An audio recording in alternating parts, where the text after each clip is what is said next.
Welcome to the Healthy and Wealthy and Wise podcast with global sales trainer and professional speaker, Lois Kofi. Each week, it is her goal to share inspiration and education for you to be, do, have the best health and wealth and wisdom for your life. Well, all right. Happy Friday, everyone. It's Coach Lois here with another powerful episode. Every Friday, we do an amazing episode with an amazing guest here on Healthy and Wealthy and Wise. And if you're tuning in live, please go ahead and comment below your city, your state, or country where you're tuning in from. We have an amazing guest today, guys, because I call this Healthy and Wealthy and Wise. And we've had more health guests. We've had more wisdom guests, and we haven't really had a lot of wealth creation type conversations specific to what our guest is going to be talking about with us today. So if you see value in this show, as always, I like to say, whether you're watching live or replay, please hit the share button. There's a lot of people out there looking for this wisdom and this knowledge today, and you just might be able to inspire and encourage someone by hitting the share button today.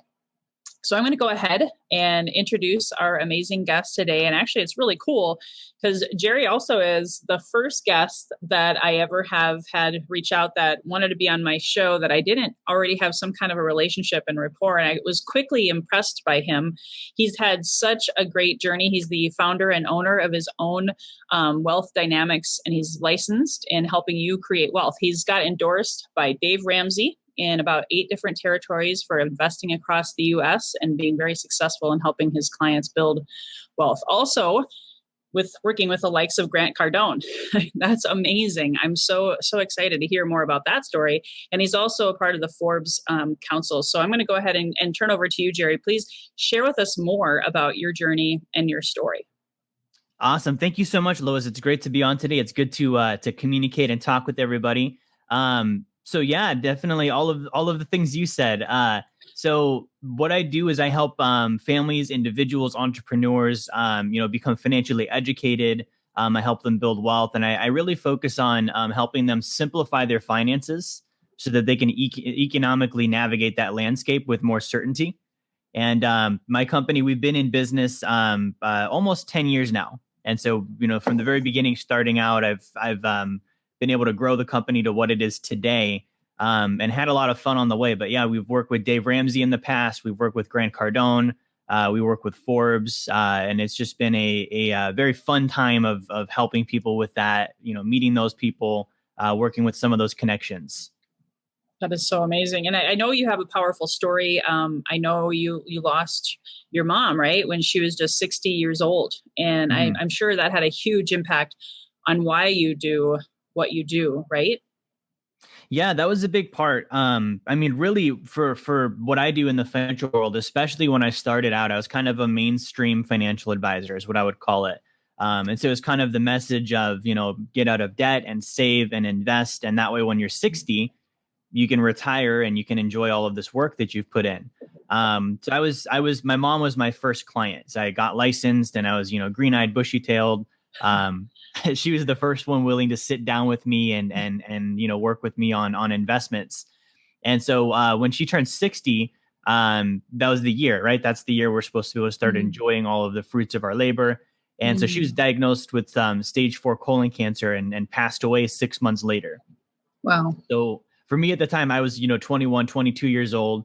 And as a young guy, like that was devastating. But as a professional, that was devastating as well, because the plan, right, didn't work. The wait till you're 60, I watched that unfold and unravel with my mom. And that really, was an important and a very powerful moment for me, because it caused me to, A, do a lot of growing up very fast, but B, to look at things and inspect and ask, is this really the right way? And that's kind of where my evolution, if you want to call it that, as a financial professional began. Wow, that's amazing. I hear that often, that why go and live, your life at the end? You don't know if you're going to have that life at the end. So I love that message for my Healthy and Wealthy and Wise community, because we have a lot of entrepreneurs, a lot of business owners in their 40s, 50s. We have 20s and 30s as well, but maybe you can share a little bit in this new normal. How have you worked differently in the pandemic versus pre-pandemic? Have you seen any changes, especially with sales maybe down? Maybe they have more debt accumulation. I know you talk a lot about being able to still have money and pay down your debt. So what have you seen shift in the last year?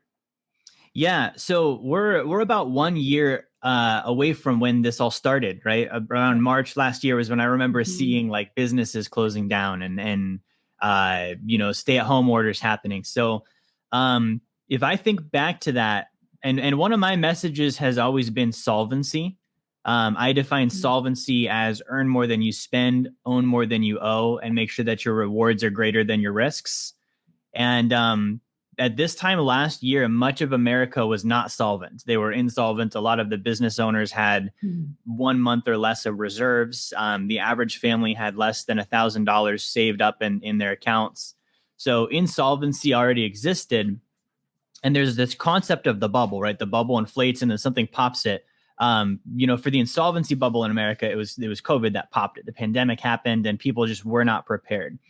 And so from the business landscape, what I could see was I could see a lot of people, initially having that realization of like, oh, shoot, we don't have reserves saved up. We don't have money to cover our debts. We don't have, for me, I like to have 6 months minimum at all times that just is there. And I put it in my life insurance, but in cash equivalents. So that was a problem that we saw. And so immediately for us, we got in and started really preaching solvency. Like we need to get if you're not winning right now, like we need to get you above water. You need to get your income back up over your expenses. And so I think, for a lot of people, it's been a stride that they had to take. Some of us had to go online. Some of us had to shut things down for a couple of months. And I think at this point, one way or another, most of us have figured out how we can keep going, how our businesses can still work, how we can keep selling.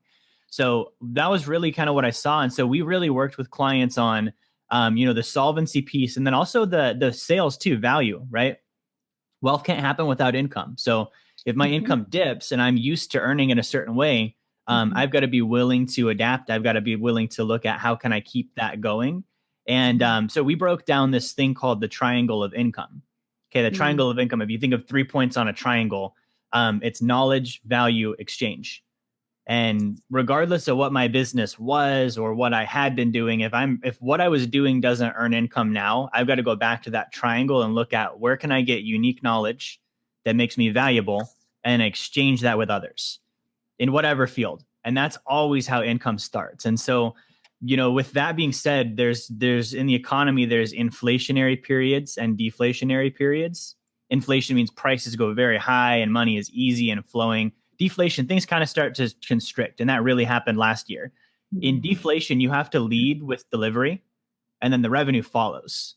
In inflation, you can lead with sales and revenue and delivery follows. But we really worked with our clients on, okay, deliver, bring value, free samples, free posts, free everything. Just get people at your door, get them to win with your product, and that revenue will show up. And then we can work on the solvency piece. Wow. I love that. I'm taking copious notes, guys. I hope you guys are as well. In fact, don't forget, the show is only 30 minutes long. So if anybody has questions along the way, we have my good friend Adil here is in Pakistan. So we got a global community here for you, Jerry. Awesome. Welcome, Adil. And I know that when people are, I think most of us learned our quote unquote wealth building from our parents in childhood, right? Which most of us didn't get raised by financial advisors. No. So I think one thing that I've seen, and I'd love for you, I'm sure you talk about this with your clients, there's a lot of people that went to a scarcity mindset place last year. So sometimes, and I'm as a sales trainer, I see this and I get it because I've been there, done that. When we go to that scarcity place, it's harder to bring value, right? Or we maybe don't believe in ourselves. All of a sudden we start like becoming really frugal with our time and money, or we just spin our wheels and work 24/7 and don't get anywhere because we're kind of vibrating at that lower scarcity level. If that makes sense, I hope I'm making sense. Totally. Yeah. So I don't know if you have any advice to kind of shift those mindsets. I've read the book, The Compound Effect also. Great book that talks about those daily habits that define your future. So what do you tell your clients that are maybe kind of like in that scarcity mode? Yeah. So first, I understand that. I can relate to that. And that's how I grew up. When I was a kid, I think I was 8 years old. This all happened in one summer. At 8 years old, we lost our house, the car got repoed, and my parents got divorced. All over the topic of finances, right? So I was ruined on money by the time I was 17, 18 years old. I was in scarcity mindset 100%. My mom and dad were divorced. They had 3 kids. They were poverty level income. I was a food stamps kid, free lunch, food bank, all of that. So I understand it. When I started in business, my dad had never made more than 50 grand. That was my milestone. I was like, if I could just make $50,000, life would be gravy. And that I didn't make that number for 3 or 4 years, because for me, that was such a big number that I couldn't confront it, because it was like 50,000. I'm out earning my dad and I'm only 21 years old. That's crazy. Right. And so with scarcity mindset, it's very insidious because we typically do it out of protection. We see danger, we see fear, we see something that's a lower emotion level. So we go inward and we go into scarcity and we look at how can we save, how can we conserve, how can we conserve, how can we restrict? So the thing that I teach is, again, there's knowledge, value, exchange. Those have to be outward. So I cannot have exchange with myself. It doesn't work that way. And so there's there's potentially a lot of mindset that you can go into on that. But for me, I'm a very common sense guy. If it doesn't work, it doesn't matter how emotionally attached I am to it. It doesn't work. So I cannot factually make money by exchanging with myself. That violates all of the laws of economy. So it just isn't something that's going to win. And so I have to look at that, and regardless of how I feel in my emotional state, I have to realize it's the equivalent of saying, I want to lose weight. I'm going to eat 4 boxes of donuts every day. It doesn't work. Right. So that's really where I would focus on, is the exchange has to be outward. And because I can really realize it's a black and white thing. If I'm exchanging inward, it's not going to work. If I'm exchanging outward, it is going to work. I can look at what might be a tough emotional time that might be hard for me to delve out of. And I can kind of slap myself upside the head and say, hey, wake up. I'm not going to win if I'm exchanging with myself. I'm not Enron. I can't just build my books up from the inside and make it all look good. So that really is my method. And that's how I handle it too. Because even at my level and maybe even at your level, you still have the temptation to go into the scarcity mindset of like, what happens if this goes wrong? What happens if these people don't show up? What happens if I don't earn enough to pay this? And you just have to really realize and snap yourself out of that and say, okay, good. I need to go exchange with other people. Yeah, I love that. There's a concept called giver's gain. Being able to have that energy flow with people is so important. I love that. And for sure, looks like we have a question here. So I'm gonna bring that up here in a second. I think that's one of the reasons, though. That's why I love having guests like you on, to remind us that no one succeeds alone. I have a coach, a therapist, 2 virtual assistants. Like I actually invested way more money last year than I had ever before, because I wanted to be able to not be spread too thin. I was coming from an abundant place and I wanted to help more people, give more value, be more valuable. And that really actually exploded my income last year. And having that accountability person like yourself or myself is all of the difference in helping keep us honest. Like you said, we can slap ourselves, but sometimes we need friends and other people like you to slap us as well. Yeah. So Sean, who's tuning in live from the beach in Hastings, Minnesota, I'm pretty sure there's not a beach there. He's being funny. But he says, when, if ever, has a majority of Americans had these needed reserves to survive at least a couple months? Do you know any of the stats, like on how many people have these 6 months reserves, or do you know anything about that? Yeah, that's a good question. Not many. I don't think that people have really been in that position for a number of decades now. And it has to do with credit, right? So if you look around the 1950s, 1960s, consumer credit started becoming available. Before then, it was unheard of. So when consumer credit started becoming available, people started relying on that. In the 70s and 80s, savings account interest rates started to fall. So we kind of had this sandwich of consumer credit coming in and then savings interest rates being very low. And it really disincentivized people to save money. So I don't have a stat on how many percentage do have that. I would venture to guess probably only 20, if that, maybe 10% of the population actually is financially solvent. And that would include having the 6 months in reserves. Isn't that interesting? Because I used to sell real estate way back in the day, and they always said your home is the best investment. It's when your credit score was a part of your identity, which I think a lot of people struggle with, right? So what do you think? This is a kind of a big question that we may not have enough time to talk about, but what do you think is like the best investment right now?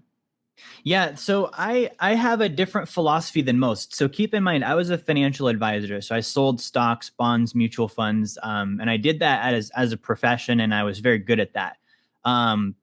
The way that I relate that, it's kind of like working in a restaurant and then seeing that they don't clean the kitchen and then never eating there again.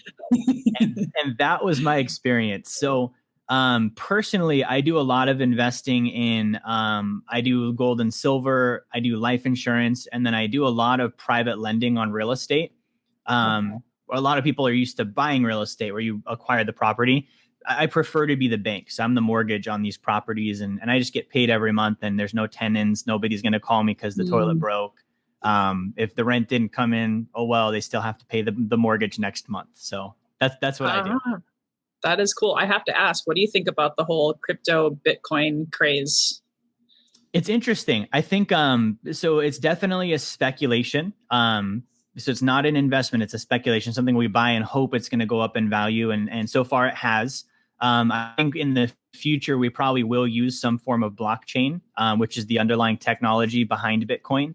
I do not think it's a viable get rich quick. And a lot of people truly believe that. They think if they own Bitcoin, they're going to be wealthy. Honestly, we missed the boat for that. Just like any asset, if I was going to become a millionaire off of Bitcoin, I would have had to buy it at the very beginning. Now, if I put $50,000 into a Bitcoin and it triples, I've only got 150 grand. Tripling is good, but 150,000 definitely is not wealthy. So I think there's some perspective to it. It does not violate or make vain the fact that we still have to earn, save, and invest. So I think a lot of people are going to have an awakening and realizing it's not a shortcut. It's probably going to be a great technology, but just like the internet didn't make life 100% effort free. That's awesome. I like that perspective. It's fascinating. We have a guest who has a question, and hey, it's Corinne. She's my beautiful sister-in-law in Canada, and she actually grew up in Europe and Africa. So I love her question. Is it possible to stop living on credit? In some parts of the world, it's easier to achieve than in America. What do you think about that? Yeah, that's a good question. So again, back in my Dave Ramsey days, debt was evil, right? So we never use credit. We get rid of all the credit cards. We'd actually cut them up with clients. So I went from that to then looking more at like, okay, that I get that. And that's a good consumer behavior. I had to do that to get off of the addiction to credit and spending and all of that. But when I got to a point where I was stable, I started looking at what do the top 1% of wealth actually do?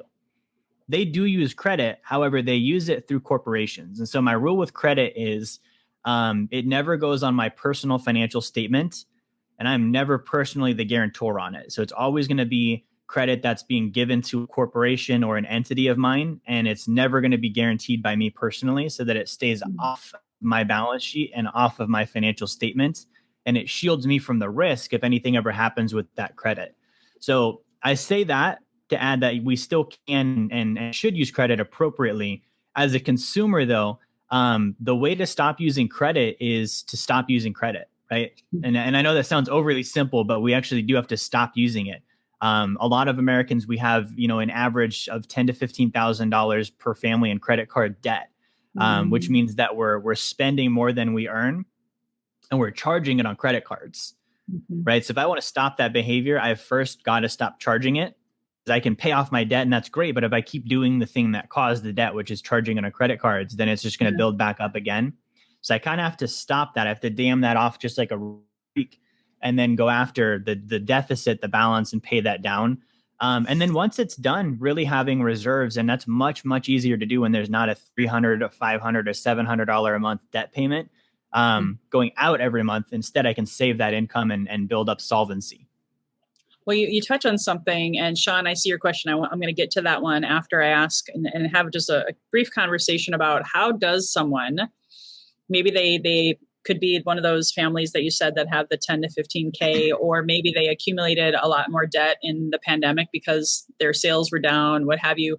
How does someone pay down debt while making money and wanting to be more solvent? Is there a couple of tips or tricks that you haven't maybe covered that could benefit our audience today? Yes, good question. So, I am a big studier of banks.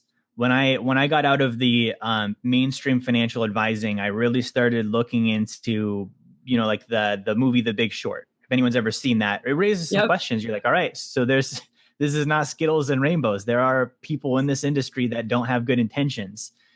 So I looked at that and I started studying banks. And one of the things that I realized is, banks are never lending us their money. So there's something called fractional reserve lending. Fractional reserve lending means when I, as a consumer, deposit money into a bank, up until last year, they only had to keep 10% of my deposits in reserves. The other 90% of my deposits, they could loan out. And so that's what banks do. They loan my money out to other people. So in a very real way, I could deposit my money in a bank. That bank would then loan my money to Lois for a car loan, for example, right? And so now they're making money off of my money by loaning it to Lois. They're paying me 0.05% for my funds. So that's the first thing to realize. Banks never loan out their own money. All of the money they've ever given you is not actually theirs. It's other people's deposits. B, with that being said, banks don't care about interest rate. Lots of us think they do because everything is an APR and a percentage. They actually care about what any business cares about, which is profit, cash flow, and that's measured in dollars, right? Mm-hmm. So we have this thing called interest where we look at interest rates and we get very caught up in them. The banks don't care at all. They literally use interest rates as a behavior altering factor, as a way to manipulate our behavior, and as a red herring. And so what happens is they'll loan us, let's say a mortgage, $300,000 at 3%. We think 3%, that's low. I'm going to get that loan. The reason why is the banks know it's secured by an asset, a house. And so they don't mind if we keep the debt because they don't want the interest. They want the monthly payment. They're going to get $2,000 a month from you for the rest of your 30-year mortgage. And they want that. And so they're willing to give you a lower interest rate to basically incentivize you to pay that back very slowly so they get the maximum dollar, right? Now, think about a credit card. Credit card is 15%, 20%. Why is that? Well, A, it's unsecured. So if you default, they get nothing, right? Mm-hmm. So they're going to charge you a high interest rate because they want you to pay it back. So they're going to have you paying it back so that their risk goes down. But they're still getting a $300 a month payment, $400 a month payment. So they're worried about the dollars, we're worried about the percentages. So that's really the big difference between like what banks are doing and what we're doing as consumers. And so in order to break free of that goal, if I'm trying to pay off debt, I have to realize a couple of those truths. And then I also have to really understand what got me in debt in the first place. Debt's the symptom, not the reason. Okay, the symptom was anytime I've ever had debt, the symptom was my credit card maxed out and I'm paying an interest and I have these payments and my balances are rising. So I automatically get pulled into that and I start behaving the way the banks want me to. Let me pay it off. Let me start working on it. But the root was the only time I've ever borrowed money, and it's happened multiple times, was because I didn't have it in the first place.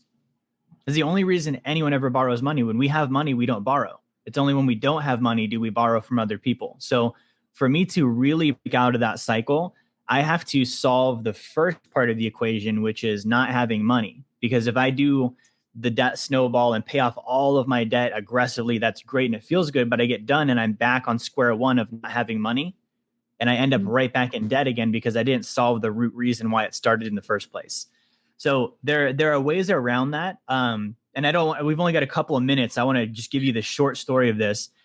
So I use life insurance to pay off debt. If you structure life insurance correctly, you can put money into it. You can borrow against it tax-free.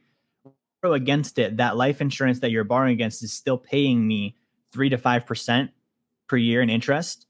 And when I'm borrowing, it's only costing me 1 to 2% in interest. So I'm getting a positive 1 to 2% between what I'm earning and what it's costing me every single time I take a loan out. So what I do is I'll build up my life insurance. And as soon as I have enough in there to pay off my smallest debt, I borrow against the policy, I wipe out the debt. Whatever that minimum payment used to be, I pay that back policy so that I can pay myself back and build my reserves again. And then I go after the next one. And I just do that by balance size. It's very similar to the Dave Ramsey plan, except we're putting it in the life insurance. And as a byproduct of that, by the time I pay off all of the debt, my life is still growing at 5%. So I pay it all off and I'm solvent because I have all of this money that grew while I paid off my debt. That's amazing. That's mind blowing. Very different perspective. And I know you have a free gift here. We'll talk about that in a little bit. I did have someone else had a question. What do you think of Rich Dad, Poor Dad, the good debt, bad debt thought process? Yeah. So while I understand that, it's a little bit misconstrued in the sense that money is amoral. So it can't be good or bad. There's more behavior, right? So there's good behavior or bad behavior with debt. There's no such thing as a good debt or a bad debt. Debt doesn't die and go to heaven or hell. It's a concept that we came up with, in this period of humanity. So I think just like with anything, I can behave intelligently with something where it benefits my future, or I can behave unintelligently where it hinders my future. And that can be with debt, that can be with income, that can be with investments, that can be with food. It really is. It applies to everything. I love that. Yeah, you keep reminding me of the book. If you guys haven't read it, read The Compound Effect. It's a great example of healthy and wealthy and wise concepts for sure. We don't have any other questions from the audience. Is there anything else before we wrap it up that you really want to share with our audience today? Yeah. So I would say, oops, hold on a second. I think we lost you. Your audio disappeared. Yeah, there you go. Yep.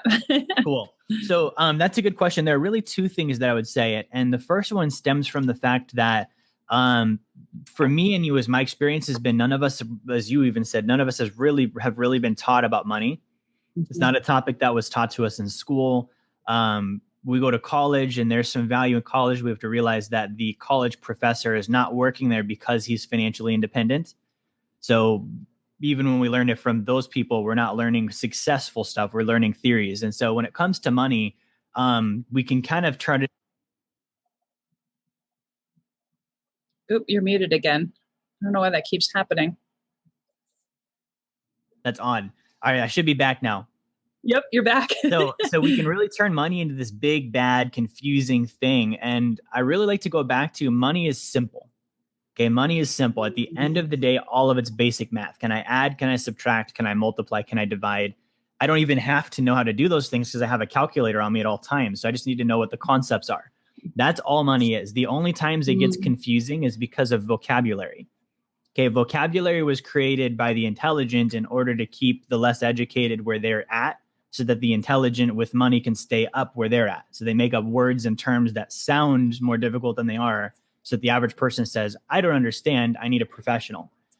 If you keep that in mind, everything can be understood as long as you remember it's basic math and it's just vocabulary and I can go look up the definitions. So that's the very first thing. Now, the second thing that I would say is doing things in the right sequence. Okay, I cannot overstress that. Doing things in the right sequence. Everything has a right sequence and a wrong sequence. With finances, we often get loaded up with things in different phases of our lives. If you think about, I get out of high school, I get a car loan and a student loan. Not because it was the right timing. That's just what I was told I should do. And so I did it. Then I get a credit card and then I get the 401k and then I get the mortgage. And I just kind of start loading up on these financial products. None of them in the right sequence. And what happens is confusion. We get all these random financial things. And at some point in our life, we look at it and we say, wow, this is a mess. It's unorganized. I can't keep up with it. This is not helping. And so the way to proactively solve that is to understand when you should have these things, in what order you should have them, why you should have them, and what they should be doing. And if you do all of that in the right sequence, it avoids the confusion and it actually gives you momentum rather than slowing you down the more you do. Wow, you make it sound so simple, so logical. It is. It's a simple thing. Yeah. And it's funny because a lot of people are emotional about money, because of, again, probably that childhood stuff that we all grew up with and the lack of awareness and focus on it. What you focus on expands. I can't thank you enough for being here today. And why don't you tell, I have your link. It's jerryfetta.com/free-chapter. Can you tell us a little bit more about what they're going to get with that free chapter? So last year I wrote my second book. This is called Blueprint to Financial Freedom. And this book has been in me. It took me about 2 weeks to write it. And so this basically, like I'd mentioned just now about correct sequence, this gives you the correct sequence of finances. It tells you what you should do, when you should do it, how you should do it, how long you should do it for in the right order. So on that link, there's a free chapter to that book that kind of gives you an introduction to getting started on that path. And the great thing is this basically, like, my goal is to get everyone I work with financially independent. And that means that they have passive income that exceed their savings, expenses, and taxes. That's the end goal. So if you think of that as kind of like the progressive, increase of progress, anyone can start, right? So if I'm broke, if I'm negative, like I have less money than I owe, more than I own, and I have no income, I can still get started with the information in the book. If I'm savvy and I've been doing this a while, I can still get started and just finding where I'm at in the book and continuing on from there. So I would recommend get that. The link again is jerryfetta.com/free chapter. And enjoy it. It definitely is some financial clarity, to say the least. That's awesome. Thank you so much. I do have one more final question that I ask of all of my guests, but let me make just one quick announcement to my community. Thank you guys so much again. If you saw value in this, please hit the share button. We got a lot of wisdom today that we want to share with other people who maybe, especially if they're hurting financially, we want to help clear the cobwebs and help them move forward with his great advice today. Also, many of you guys know that I love teaching about list building to freedom, how to create money from your email list. I'm going to be doing a class on that for free, a masterclass on March 16th. Go to loiscoffey.com/freedom, which is a great name, what we're talking about today. I'd love to help you guys learn and earn, creating that freedom. And again, you can talk to Jerry about what to do with that money when you get it. So final question for you, Jerry, because the title of my podcast has a lot of meaning for me. When you hear the phrase healthy and wealthy and wise, what does it mean for you? Yeah. So for me, that means potential, right? I think all of us are mind, body, spirit, right? So I think healthy, wealthy, and wise encompasses all three of those. And if I continue progressing and reaching for my potential, to me, I think of that. I'll get to that point in my life, and I think it's going to happen in thresholds where every time I reach a new threshold of that, in pursuit of what I can ultimately be in those three areas. Awesome. I love it. Well, thank you so much, guys. Tune in next Friday. We have another amazing guest, Nicole Magic. She calls herself the Alchemist Coach.